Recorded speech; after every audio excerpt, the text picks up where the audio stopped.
Hello everyone, आप सबका स्वागत है आपके अपने ही चैनल इंग्लिश हंटर पर। और आज की वीडियो है रोज की तरह हिंदी से लेकर इंग्लिश की ट्रांसलेशन का।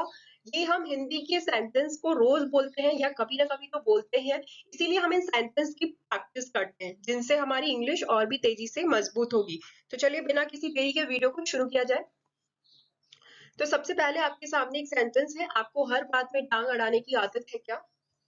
ठीक है, तो आपको क्या करना है, इन सारी हिंदी शब्दों की इंग्लिश मीनिंग निकालनी है। तो कैसे होगा? आपको आपको मतलब यू, हर बात में इन एवरीथिंग। ठीक है, हर बात में इन एवरीथिंग। ठीक है, या हर चीज में इन एवरीथिंग। अब देखिए, बात की इंग्लिश क्या होती है? टॉक होती है। लेकिन आपको सिचुएशन के हिसाब से कभी कभी देखना पड़ेगा। अगर आप यहाँ पे लिखेंगे इन टॉक तो कुछ सेंस नहीं बनेगा। लेकिन हमें क्या करना है, आपकी इंग्लिश की सेंटेंस तभी बनती है जब उसका कोई सेंस होता है। ठीक है ना, सेंसलेस आप सेंटेंस नहीं बना सकते। तो अगर आप टॉक लिखेंगे तो यहाँ पे कुछ नहीं होगा। यहाँ पे हर चीज में, ठीक है, हर चीज में, इसीलिए हर बात हर चीज दोनों एक ही चीज है। तो हर चीज इन एवरीथिंग। ठीक है, टांग फुट, लेग लिखेंगे तो सेंस नहीं बनेगा, इसीलिए फूड। ठीक है ना, टांग अड़ाने, फूट। ठीक है, अड़ाने पुटिंग, आदत हैबिट, पुटिंग ऑफ, अड़ाने की पुटिंग ऑफ, आदत हैबिट। ठीक है, ओके। अब अड़ाने की इंग्लिश क्या होती है? देखिए, अड़ाना जो है एक मुहावरा है, टांग अड़ाना जो है एक मुहावरा है ना।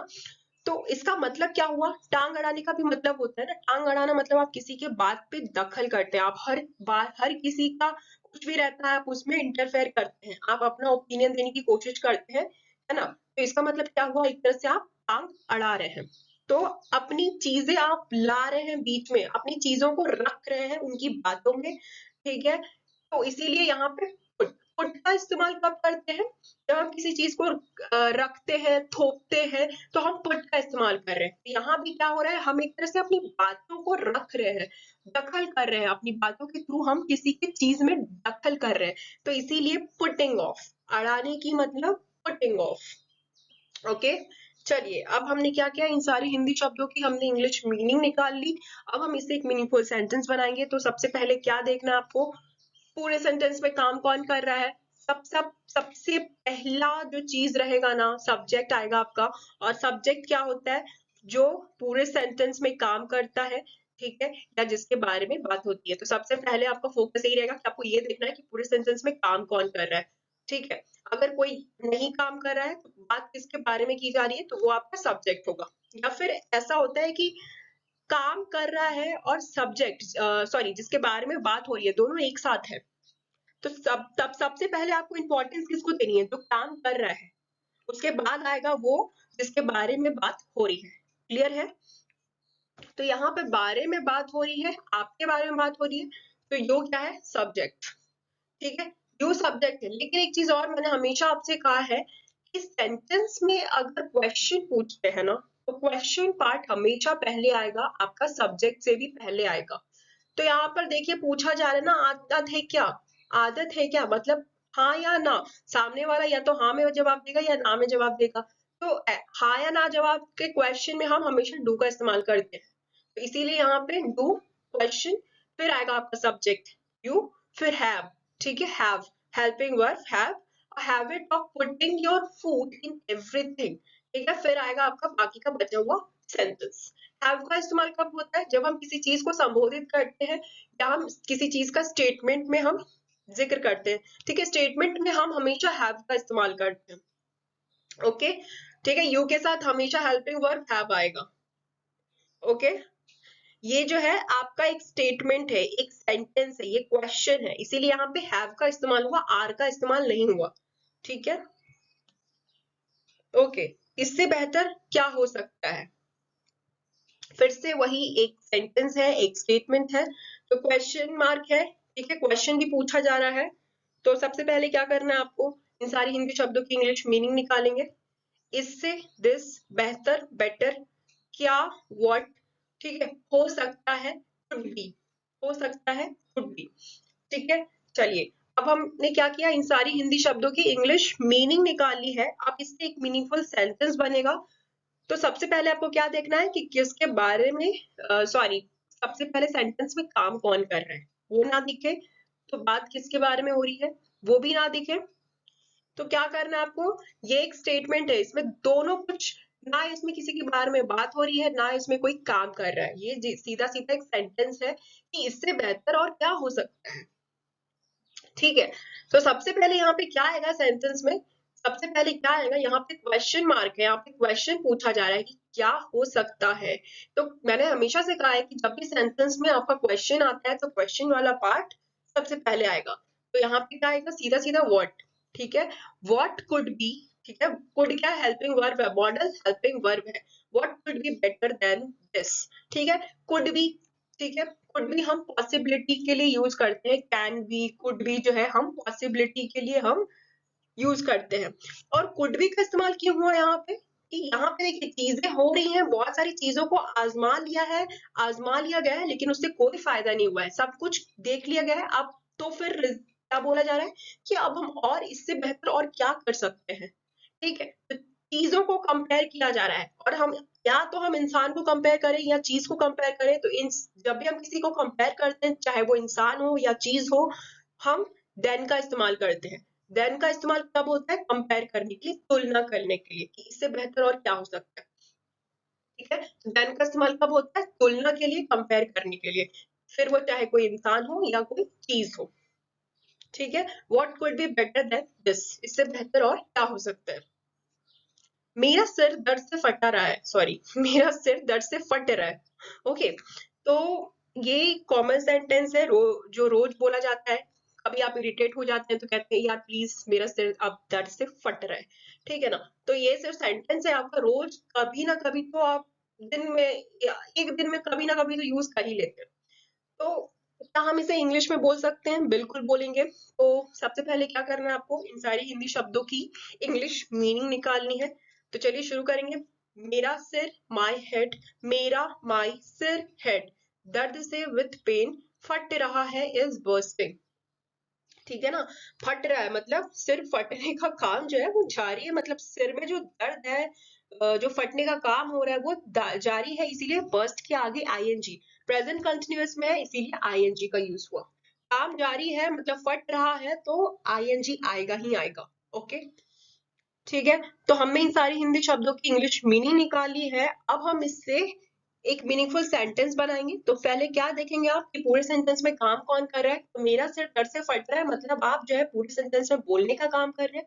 तो फिर क्या है, माई जो है सब्जेक्ट हो जाएगा, माई हेड, ठीक है, फिर इज, ठीक है, my head is paining, sorry is bursting with pain, मेरा सिर दर्द से फट रहा है। ओके,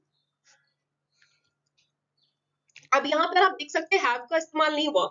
ठीक है, हैव का इस्तेमाल क्यों नहीं हुआ, क्योंकि ये स्टेटमेंट नहीं है, यहाँ पे आपका काम हो रहा है, यहाँ पे आप काम कर रहे हैं, मतलब बता रहे हैं कि मेरा जो सिर है ना वो दर्द से फट रहा है, ये काम अभी हो रहा है, इसीलिए आपने यहाँ पे जो है इज का इस्तेमाल किया है। ओके, चलिए, हमेशा की तरह वही सादा भोजन।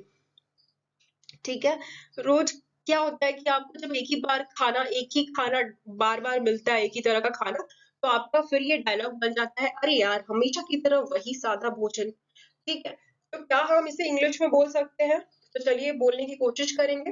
हमेशा की तरह, ठीक है, एक सेंटेंस, एक वर्ड है, ठीक है, एक फ्रेज है, हमेशा की तरह, इसकी इंग्लिश क्या होती है, एज यूजुअल।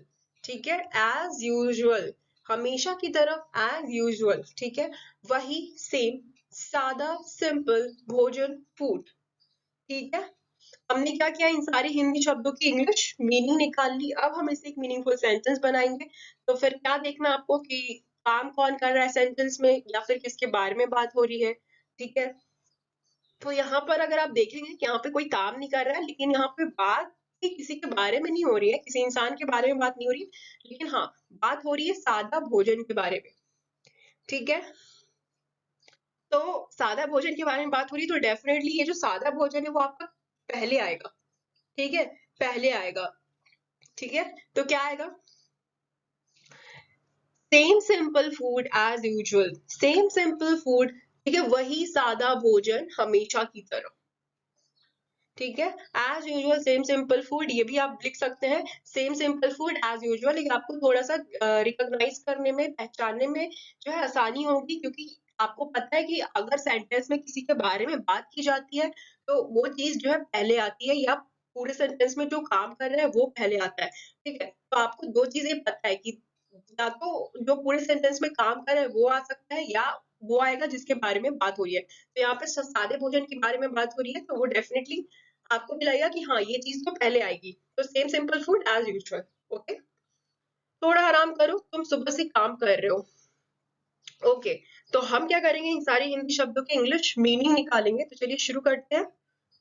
थोड़ा, सम, आराम करो, आराम करने की इंग्लिश रेस्ट होती है। करो यानी डू, डू भी लिख सकते हैं। करने की इंग्लिश क्या होती है, डू होती है।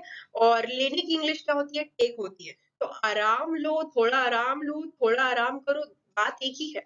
तो अगर आप चाहें तो यहाँ पे डू भी इस्तेमाल कर सकते हैं, अगर आप चाहें तो टेक भी लिख सकते हैं। ठीक है, डू सम रेस्ट भी सही रहेगा, टेक सम रेस्ट भी सही रहेगा। ओके, तुम, यू, सुबह से, सिंस मॉर्निंग। ठीक है, सुबह से सिंस मॉर्निंग। ठीक है, काम कर रहे हो, काम मतलब काम जो है जारी है, तो इसीलिए वर्क के आगे आईएनजी। ठीक है, अब चीजें जारी होती है, जारी रहती है, करने की चीजें जो जारी रहती है तो हम आईएनजी का इस्तेमाल करते हैं। सुबह से काम कर रहे हो, ठीक है, काम कर रहे हो, हैव बीन।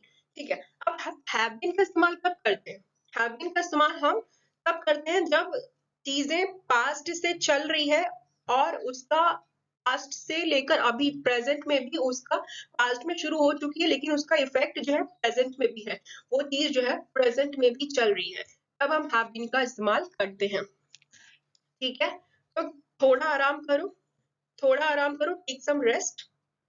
तुम सुबह से, ठीक है, तुम सुबह से ही काम कर रहे हो, ये एक सेंटेंस हुआ। दो सेंटेंस है एक ही लाइन में। तुम थोड़ा आराम करो, तो ये चीज पहले आ गई। अब यहाँ देखेंगे, तुम सुबह से काम कर रहे हो, तो यहाँ तुम के बारे में बात हो रही है, तो यू क्या है आपका सब्जेक्ट, तो यू पहले आ जाएगा। फिर ये हैव बीन जो है आपकी हेल्पिंग वर्ब है, हैव बीन। ठीक है, मतलब जो आपका काम जो है पास्ट में शुरू हो चुका है लेकिन वो अभी तक जारी है, आप सुबह से अभी तक कर रहे हैं, तो इसीलिए हैव बीन का इस्तेमाल हुआ। ठीक है ना, कोई चीज सुबह से या फिर बहुत लंबे समय से चल रहा है और वो अभी तक जारी है, तो ऐसी चीजों में हम क्या करेंगे, हैव बीन का इस्तेमाल करेंगे। ठीक है, और अगर यहाँ पे शी होती तो शी हैज बीन होता। ठीक है, क्योंकि थर्ड पर्सन के साथ हमेशा हैज का इस्तेमाल होता है। ठीक है, ही, शी, इट, इन सब के साथ हम क्या करते हैं, हैज का इस्तेमाल करते हैं। आई, यू, बी, दे, इन सब के साथ क्या यूज होता है, हैव का इस्तेमाल होता है, क्योंकि ये चीजें प्लूरल है।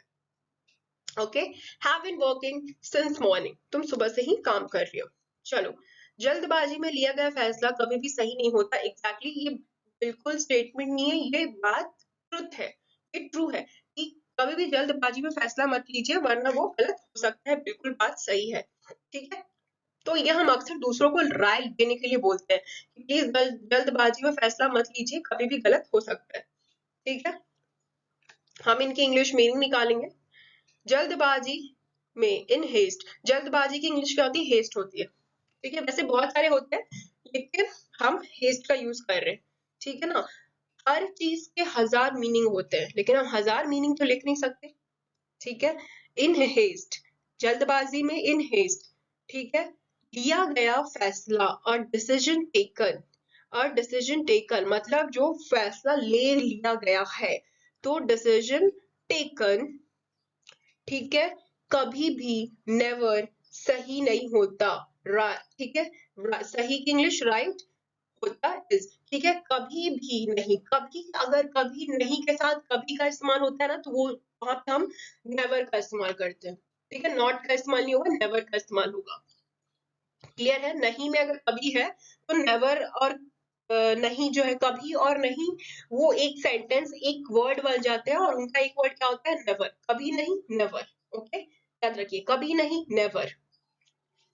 ओके, तो इन सारे हिंदी शब्दों की इंग्लिश मीनिंग निकाल ली गई है। अब हम इसे एक इंग्लिश का मीनिंगफुल सेंटेंस बनाएंगे। तो क्या करेंगे, जल्दबाजी में लिया गया फैसला। ठीक है ना, तो यहाँ पे बात किसके बारे में की जा रही है, यहाँ पे फैसले के बारे में बात हो रही है, राइट। ठीक है, तो आपको ही पता है, या वो आएगा जो सेंटेंस में काम कर रहा है, या वो आएगा जिसके बारे में बात हो रही है। ठीक है, तो इससे आपको भी कंफ्यूजन नहीं होगी। तो फैसले के बारे में बात हो रही है तो डेफिनेटली अ डिसीजन टेकन, सबसे पहले यही आएगा, अ डिसीजन टेकन। ठीक है ना, अ डिसीजन टेकन ठीक है, अ डिसीजन टेकन फिर इन हेस्ट जल्दबाजी में इज नेवर राइट, ठीक है, इज नेवर राइट। ओके, किसी भी तरह हमें जल्द से जल्द वहां पहुंचना है, ठीक है, किसी भी तरह, somehow और anyhow, किसी भी तरह की इंग्लिश क्या होती है, somehow और anyhow, किसी भी तरह somehow anyhow, लेकिन आप anyhow को ज्यादा याद रखिए क्योंकि किसी भी के लिए हम किसी anyone anyhow, तो किसी भी तरह anyhow, हमें we, जल्द से जल्द की इंग्लिश क्या होती है, एक सेंटेंस है, ये दोनों कंबाइन है, तीनों कंबाइन है और इनका मीनिंग क्या होता है, as soon as possible। जल्द से जल्द की इंग्लिश क्या होती है, as soon as possible, वहां देयर पहुंचना है, रीच। क्लियर। अब हम क्या करेंगे, इन सारी हिंदी शब्दों की इंग्लिश मीनिंग निकालेंगे। तो सबसे पहले क्या करना है, आपको ये देखना है कि इस पूरे सेंटेंस में काम कौन कर रहा है या बात किसके बारे में की जा रही है। तो यहाँ पे हम क्या कर रहे हैं, यहाँ पे हम सब अपने बारे में बात कर रहे हैं, है ना, हम सब यहाँ पे एक है तो बी के बारे में बात हो रहा है, तो किसी भी तरह, एनी वी, ठीक है, एनी हाउ, फिर आएगा आपका सब्जेक्ट वी, ठीक है, फिर हैव टू का इस्तेमाल मतलब जाना ही जाना है, करना ही करना है, ठीक है ना, मतलब आपको जाना ही, आपके पास कोई ऑप्शन नहीं है रुकने का, आपको ये करना ही पड़ेगा। तो उस चीज में जब कोई ऑप्शन नहीं रहता है, मतलब ऐसा होना ही होना है, तो हम हैव टू का इस्तेमाल करते हैं। हैव टू मतलब जब चीजें बदल नहीं सकते और वो होना ही होना है, वो करना ही करना है, तो हम हैव टू का इस्तेमाल करते हैं। वी हैव टू रीच, ठीक है, पहुंचना है, there as soon as possible, जल्द से जल्द हमें वहां पहुंचना है, मतलब कोई ऑप्शन नहीं है। तो जब कुछ नहीं रहता है ना, मतलब करना ही करना है, तो हम हैव टू का इस्तेमाल करते हैं। ओके, कौन मेरे साथ घूमना चाहता है, ठीक है, तो क्या देख रहे हैं आप कि क्वेश्चन मार्क है, तो क्वेश्चन पूछ रहे हैं, तो सबसे पहले क्या करेंगे, कौन, हु, मेरे साथ, विथ मी, घूमना, हैंग आउट, घूमना मतलब चिल, हैंग आउट, मजाक मस्ती, घूमना मतलब एक तरह से हैंग आउट होता है। चाहता है, wants to, चाहता है, wants to, ठीक है। चलिए, प्रेजेंट में है ना, क्वेश्चन मार्क है, प्रेजेंट में है मतलब पूछ रहा है, तो सबसे पहले आपको क्या देखना है कि इस पूरे क्या देखेंगे, अगर क्वेश्चन है तो यहाँ पे वो नहीं आएगा जिसके बारे में बात हो रही है, यहाँ पे वो भी नहीं आएगा जो पूरे सेंटेंस में काम कर रहा है। अगर सेंटेंस में क्वेश्चन है तो क्वेश्चन वाला पार्ट सबसे पहले आएगा, तो सबसे पहले क्या आएगा, हु, ठीक है, helping verb wants to hang out with me, ठीक है, कौन मेरे साथ घूमना चाहता है, मैं कोई ऐसी वैसी लड़की नहीं हूँ, ठीक है, मैं कोई ऐसी वैसी लड़की नहीं हूँ, तो मैं, आई, कोई ऐसी वैसी, रिफ रैफ, ऐसी वैसी की इंग्लिश क्या होती है, रिफ रैफ, रिफ रैफ याद रखिए, ऐसी वैसी रिफ रैफ, ऐसा वैसा रिफ रैफ, ठीक है, लड़की गर्ल नहीं हूँ, आई एम नॉट, ठीक है, तो आप ये बता रहे हैं कि मैं जो हूँ, आप अपने बारे में बात कर रहे हैं, मतलब बता रहे हैं कि मैं ऐसी वैसी लड़की नहीं हूँ, तो आई, ठीक है, अपने बारे में बात कर रहे हैं आप, पूरे सेंटेंस में बोलने का काम कर रहे हैं, बताने का काम कर रहे हैं, तो आई, फिर आएगा एम नॉट रिफ्रेश गर्ल, ठीक है। तो आई होप आपको चीजें समझ में आ रही हैं, और हमेशा की तरह मैं बोलती हूँ, नहीं आती है तो प्लीज कमेंट बॉक्स में कमेंट करके पूछिए, क्योंकि जब तक आप अपने डाउट्स नहीं पूछेंगे वो क्लियर वैसे भी नहीं होगा, ठीक है, और धीरे धीरे प्रैक्टिस करते रहिए, सब कुछ क्लियर हो जाएगा और आपको सब कुछ समझ में आ जाएगा, क्योंकि बिना प्रैक्टिस के तो कोई भी चीज आपको समझ में नहीं आएगी, तो इसीलिए लगातार प्रैक्टिस करना भी जरूरी है, ठीक है। तो वीडियो यहीं पे खत्म करते हैं। अगर आपको आज का वीडियो पसंद आया हो तो प्लीज लाइक कीजिए, कमेंट कीजिए, ठीक है, शेयर कीजिए और चैनल को सब्सक्राइब करना ना भूलें। Thank you so much.